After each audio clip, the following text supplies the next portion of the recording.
CM Harish Rawat के अब ताबड़तोड़ दौरे सभी विधानसभाओं में शुरू हो गए हैं।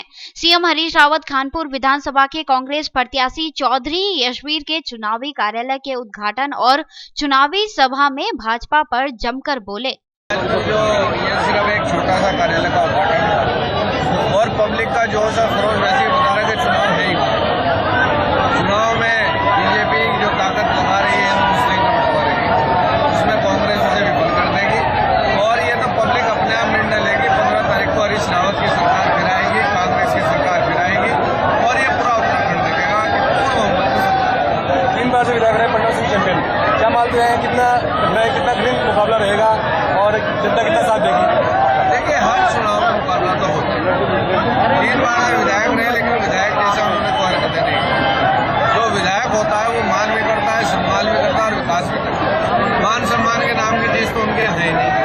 इस बार जनता उन्हें जवाब देगी, उन्हें सिखाएगी कि मान सम्मान कैसे। क्या इस बार कानपुर की जनता परिवर्तन चाह रही है?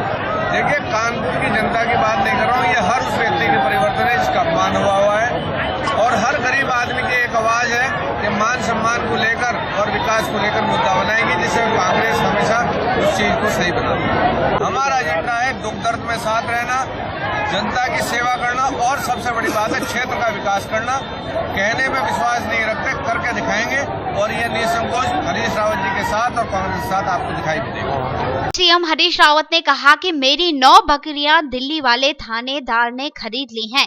दिल्ली वाले थानेदार सिर्फ मेरे पीछे ही पड़े हुए हैं। कोई यहाँ लठ लेकर के आ रहा है, कोई तोप लेकर के आ रहा है, कोई दोनाली राइफल लेकर के आ रहा है और हर कोई जो है हर किसी के निशाने पर हरीश रावत है। मैं इन लोगों से कहना चाहता हूँ, तुम्हारे अंदर छाती तुम्हारी कितनी बड़ी क्यों न हो, लेकिन दिल तुम्हारे अंदर बहुत छोटा है। अरे जिस समय मेरे उत्तराखंड में घाव लगे थे, जिस समय हम मरहम तलाश रहे थे, कोई तो पहाड़ रख के हमारे घावों पर, जिस समय उत्तराखंड तड़प रहा था, उस समय कहाँ थे? क्यों नहीं आए? क्यों नहीं पूछा? और आज जब चुनाव है तो नाना प्रकार के सवाल खड़ा करने का काम कर रहे हो, हिमाकत कर रहे हो ये पूछने की कि कहो हरीश रावत तुम बताओ क्या किया।